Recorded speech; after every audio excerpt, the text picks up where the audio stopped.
Bonjour, soyez les bienvenus. Elle a accouché, mais elle est sortie de l'hôpital les mains vides. Ce qui s'est passé ensuite va vous choquer. Restez jusqu'à la fin pour découvrir le dénouement de cette histoire. Si vous n'êtes pas encore abonné, abonnez-vous et laissez un like. Le silence dans la chambre de l'hôpital était assourdissant. Les pleurs du bébé, tant attendus avec impatience, ne vinrent jamais. Camille serrait le drap entre ses doigts, tremblant, la bouche sèche, les yeux fixés sur le vide. Le médecin en face d'elle avait un regard froid et mécanique, comme si les mots qu'il venait de prononcer n'étaient qu'une simple formalité. « Votre fils n'a pas survécu ». Les mots tombèrent comme une lame sur sa peau.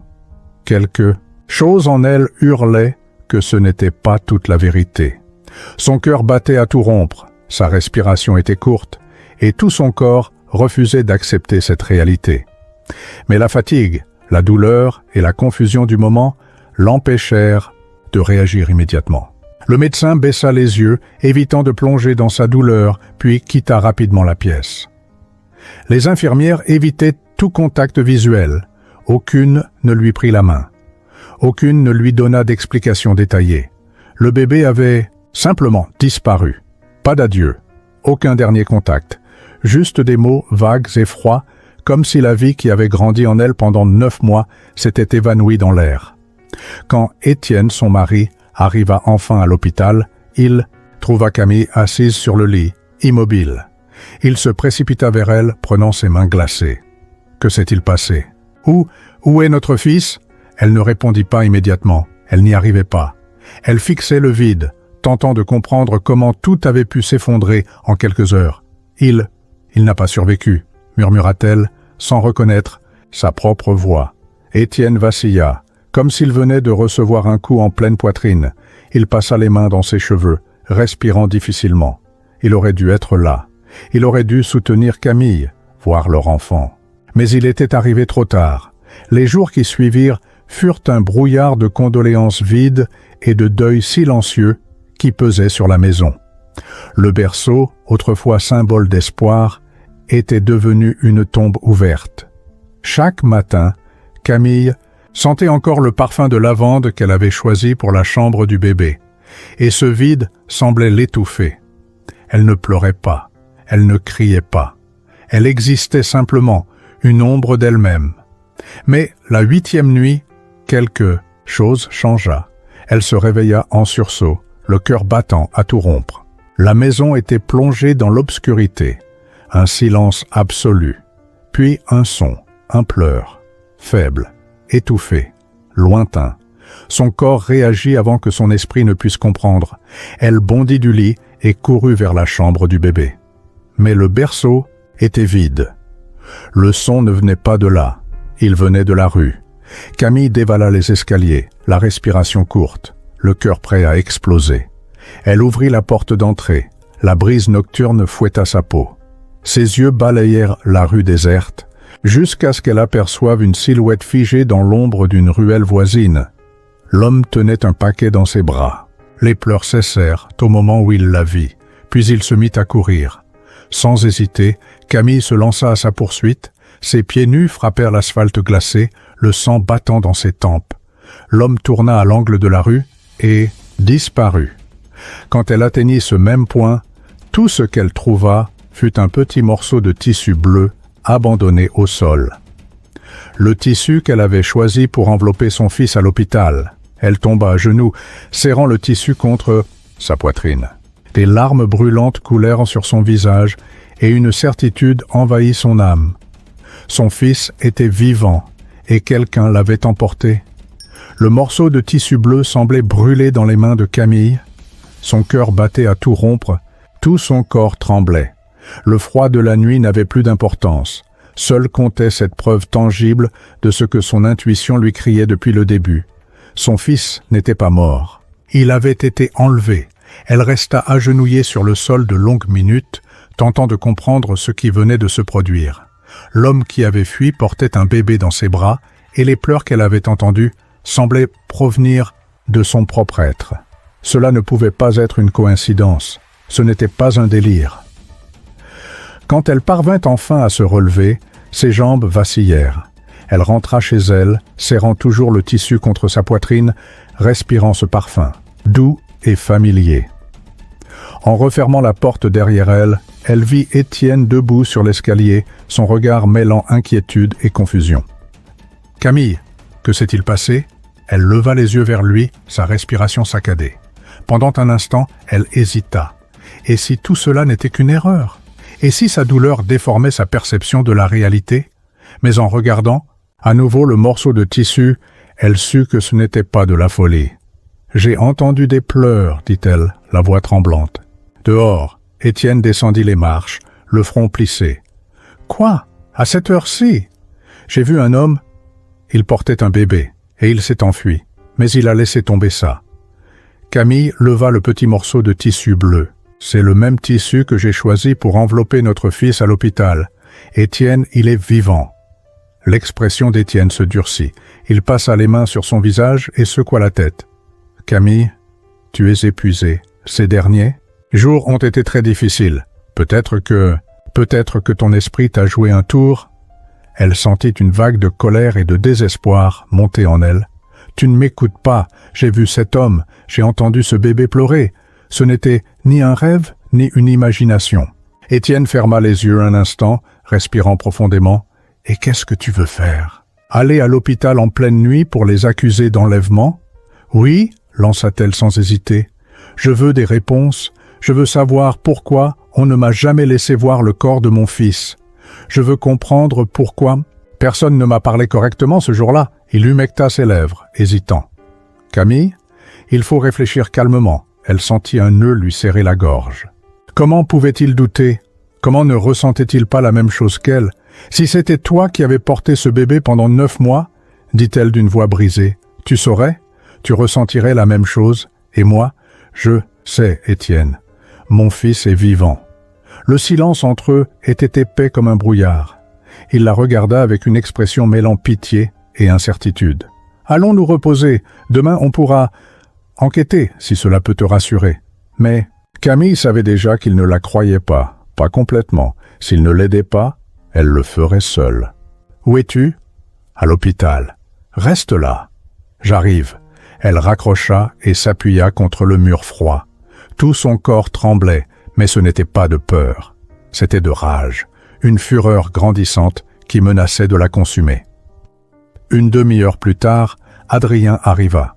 Grand, les cheveux bruns en bataille et une barbe naissante, il portait un manteau usé et une pochette de notes. Dès qu'il aperçut Camille, ses yeux s'adoucirent. « Raconte-moi tout, » dit-il. Elle raconta. Chaque détail. L'accouchement étrange. L'absence d'explication. La manière dont tout le personnel de l'hôpital l'avait traitée comme une nuisance. Elle parla du tissu bleu, de l'homme mystérieux dans la rue, et enfin des dossiers disparus. Lorsqu'elle termina, Adrien expira lentement. Camille, ce n'est pas un cas isolé. Elle ouvrit grand les yeux. Comment ça? Il ouvrit sa pochette et en sortit quelques feuilles. Depuis des années, j'enquête sur des cas de bébés déclarés morts juste après la naissance, sans que les mères aient pu les voir. Les hôpitaux parlent de décès inattendus, mais il y a quelque chose de louche. Dans tous les cas, les dossiers disparaissent simplement. Exactement comme pour toi. Camille sentit la bile monter dans sa gorge. Combien de cas? Au moins une douzaine ces 5 dernières années. Le monde sembla vaciller autour d'elle. Que devient ces bébés? Adrien la fixa longuement avant de répondre. Ils sont vendus, Camille. Le sol sembla se dérober sous ses pieds. Vendus? Oui, à des couples riches qui ne peuvent ou ne veulent pas adopter légalement. Ils paient des millions pour recevoir un nouveau-né sans laisser de traces. Le réseau derrière ça est puissant. Camille porta une main à sa bouche, submergée par l'horreur et la nausée. « Alors mon fils ?» « Correspond au schéma, confirma Adrien. Elle secoua la tête, comme pour repousser cette vérité cruelle. « Qui est derrière tout ça ? Je ne sais pas encore, mais je peux le découvrir. Si tu es prête à aller jusqu'au bout. » Les yeux de Camille se remplirent de larmes, mais son expression se durcit. « Je ferai tout ce qu'il faut. » « Observons d'abord, dit-il. Camille, cependant, n'avait pas la patience d'attendre. « Et si mon fils était là-dedans en ce moment même. S'il avait besoin de moi maintenant, Adrien lui saisit le bras, et si nous entrions sans plan et que nous ne ressortions jamais, elle déglutit, luttant contre l'urgence qui la consumait. Après 1 heure d'observation, une voiture noire pénétra par le portail principal. Le conducteur baissa la vitre et remit quelque chose à un agent de sécurité avant d'entrer. « Tu as vu ça ?» murmura Adrien. Camille acquiesça. « Une carte d'accès. Il nous en faut une. » Cette nuit-là, Camille et Adrien retournèrent à la clinique déguisés. Adrien portait un uniforme blanc de livreur, tandis que Camille était habillée d'une blouse blanche et portait des lunettes factices. Ils avaient obtenu des copies d'un badge de la clinique grâce à un contact d'Adrien, mais ils n'étaient pas sûrs que cela fonctionnerait. En arrivant au portail, Adrien présenta la carte au vigile. « I'd pass the key. Livraison pour le docteur Fournier, dit-il avec assurance. Le vigile les observa, puis scanna la carte. Le bip de validation résonna comme un coup de poing dans l'estomac de Camille. « Passez !» dit l'homme. Ils entrèrent. L'intérieur de la clinique était immaculé, avec des couloirs larges et des lumières froides. L'odeur de désinfectant était intense. Adrien tenait une tablette pour donner une apparence professionnelle, tandis qu'ils avançaient dans le couloir principal. Camille observait tout autour d'elle. Pas de mères, ni de patientes enceintes. Seulement des médecins et des infirmières pressées. Ils passèrent devant une salle vitrée où des incubateurs abritaient des nouveau-nés. Le cœur de Camille s'emballa. Là, elle s'approcha et pressa ses mains contre la vitre. Il y avait au moins 6 bébés dormant paisiblement. « Mon Dieu !» murmura Adrien. Camille tenta d'ouvrir la porte, mais elle était verrouillée. « Il nous faut une clé. » Avant qu'Adrien ne puisse répondre, une voix résonna derrière eux. « Puis-je vous aider ?» Ils se retournèrent et virent une femme médecin, grande, blonde, au regard froid et suspicieux. « Oui, » répondit Adrien rapidement. « Nous venons vérifier l'inventaire de l'unité néonatale. » La femme plissa les yeux. « Qui vous a autorisé ?» Camille sentit son estomac se nouer. Adrien força un sourire. « Le docteur Fournier. » Un silence tendu s'installa. La médecin sortit alors, une radio de sa poche. « Je dois obtenir une confirmation. » La panique envahit Camille. S'ils étaient découverts maintenant, ils perdraient toute chance de sauver son fils. Sans réfléchir, Camille agit. Elle poussa la médecin contre le mur et lui arracha son badge. Adrien, pris au dépourvu, mit une seconde à réagir. « Vite !» Ils coururent dans le couloir tandis que l'alarme se déclenchait. Camille passa le badge sur la serrure électronique de la salle des incubateurs. La porte s'ouvrit avec un clic. Elle entra précipitamment et se dirigea vers les berceaux. « Lequel ?» demanda Adrien, en verrouillant la porte derrière eux. Camille regarda chaque bébé. Ils étaient si petits, si fragiles. Puis elle le vit, une étiquette sur le berceau. « Nouveau-né malade, sans identification ». Son cœur se brisa. C'était une tactique pour effacer toute trace. Elle prit le bébé dans ses bras, sentant sa chaleur, sa respiration. « C'est lui !» murmura-t-elle, les larmes roulant sur ses joues. Le petit corps se blottit contre elle, comme s'il la reconnaissait. Le moment fut interrompu par des coups violents contre la porte. « Ils nous ont retrouvés, » dit Adrien. Camille serra son fils contre son cœur. « Je ne le perdrai plus jamais. » Il n'avait pas beaucoup de temps. Adrien regarda par la fenêtre et aperçut une voiture garée à l'arrière. « On doit sortir par là. » Il brisa la vitre avec une chaise et Camille sauta la première, tenant le bébé avec précaution. Adrien la suivit immédiatement. Les agents de sécurité défoncèrent la porte à cet instant. « Courez !» cria Adrien. Ils traversèrent la cour sous les faisceaux lumineux des projecteurs. Un coup de feu retentit, frappant le sol près d'eux. Camille monta dans la voiture, serrant le bébé avec force, tandis qu'Adrien démarrait en trombe. Les pneus crissèrent sur l'asphalte. « Accrochez-vous !» La voiture s'engagea sur la route, tandis que les gardes tentaient de les rattraper. Mais en quelques minutes, ils disparurent dans la nuit. Camille baissa les yeux vers le bébé dans ses bras. Son fils. « Maman est là », murmura-t-elle en pleurant. Après tout ce temps, elle l'avait enfin retrouvé, mais elle savait que la bataille n'était pas terminée. Je sais que cette situation est émotionnellement difficile pour vous, Madame Morel, dit-il d'une voix neutre. Mais nous avons besoin de preuves. Aucun dossier n'indique que ce bébé est votre fils. Camille sentit un nœud lui serrer la gorge. Bien sûr qu'il n'y en a pas, ils ont effacé toutes les traces. Le policier échangea un regard avec l'avocate et soupira. Madame, comprenez que sans preuve concrète, nous pourrions être obligés de retirer cet enfant de votre garde jusqu'à la fin de l'enquête. Camille sentit le sol se dérober sous ses pieds. Non! Elle serra le bébé plus fort contre elle. Vous ne pouvez pas me l'enlever encore une fois. Les pleurs du bébé envahirent la pièce. Camille sentit le désespoir la submerger. Elle jeta un regard vers la porte, comme un animal acculé, cherchant une issue. À cet instant, la porte s'ouvrit. Adrien entra, suivi d'Étienne et d'un avocat engagé à la hâte. Adrien tenait une chemise remplie de documents. « Si j'étais vous, je ne toucherais pas à cet enfant, » déclara-t-il, lançant un regard glacial au policier et à l'avocate. Le policier fronça les sourcils. « Qui êtes-vous » Adrien lança sa carte professionnelle sur la table. « Adrien Moreau, journaliste d'investigation, et je suis sur le point de publier un article qui va faire exploser cette affaire dans toute la France. » L'avocate de la clinique garda son calme. « Et qu'avez-vous exactement, monsieur Moreau ?» Adrien ouvrit la chemise et étala une série de documents sur la table. Des registres financiers montrant des transactions suspectes entre la clinique Nouvelle Vie et des comptes offshore. Des témoignages d'autres mères ayant vécu la même situation. Des déclarations de personnel affirmant que des bébés sont vendus à des familles fortunées. L'avocate conserva une expression impassible, mais Camille vit une lueur de doute traverser ses yeux. « Cela ne prouve pas que ce bébé appartient à Madame Morel, » répliqua-t-elle froidement. Adrien esquissa un sourire en coin. « Vous avez raison, mais ceci le prouve. » Il sortit une enveloppe et la fit glisser sur la table. Le test ADN de Camille et du bébé. Le policier saisit l'enveloppe et l'ouvrit, lisant rapidement. Ses yeux s'écarquillèrent. Il regarda successivement Camille et le bébé. Les résultats confirment une compatibilité à 97,9%. L'avocate perdit une partie de son assurance. Cela doit être vérifié.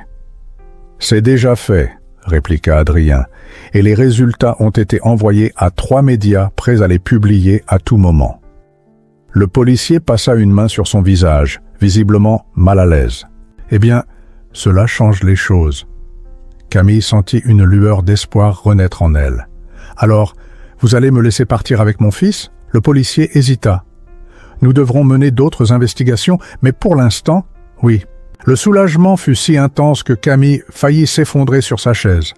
Elle embrassa le front du bébé, les larmes roulant sur son visage. L'avocate de la clinique se leva, visiblement vaincue. « Vous avez commis une erreur grave, » dit-elle avec froideur. « Ce n'est pas fini. » Camille croisa son regard et, pour la première fois, ne ressentit aucune peur. « Pour vous, peut-être, mais pour moi, si. » Cette nuit-là, l'histoire fut diffusée. Adrien révéla toute l'enquête. Le scandale secoua la France. La clinique Nouvelle Vie s'effondra, des enquêtes furent ouvertes. Des médecins et administrateurs furent arrêtés. D'autres mères se manifestèrent, partageant des récits similaires. Le pays fut horrifié. Comment une telle horreur avait-elle pu se produire sous leurs yeux? Mais pour Camille, une seule chose comptait. Elle avait retrouvé son fils. Quelques semaines plus tard, Camille, Étienne et le bébé retournèrent chez eux. Le berceau, autrefois vide, accueillait désormais leur enfant. La chambre, autrefois symbole de deuil, était devenue un espace rempli d'amour et d'espoir. Une nuit, alors qu'elle berçait son bébé dans ses bras, Étienne s'approcha et posa une main sur son épaule. « Tu as été incroyable, » dit-il. Elle sourit. « J'ai juste fait ce que ferait n'importe quelle mère. » Il passa un bras autour d'elle et ensemble, ils regardèrent le petit être pour lequel ils avaient tant lutté. Le cauchemar était terminé, mais Camille savait qu'elle n'oublierait jamais. Elle se promit alors d'utiliser sa voix pour aider d'autres mères toujours à la recherche de leurs enfants. Car désormais, elle connaissait la vérité. L'amour d'une mère était la force la plus puissante au monde. Nous sommes arrivés à la fin de cette histoire. Si vous êtes arrivés jusqu'ici, commentez « bébé » et je saurai que vous êtes allés jusqu'au bout. Si vous n'êtes pas encore abonné, faites-le Cela me motive encore plus à écrire de belles histoires. Laissez votre like et partagez. Restez avec moi pour la prochaine histoire qui suit.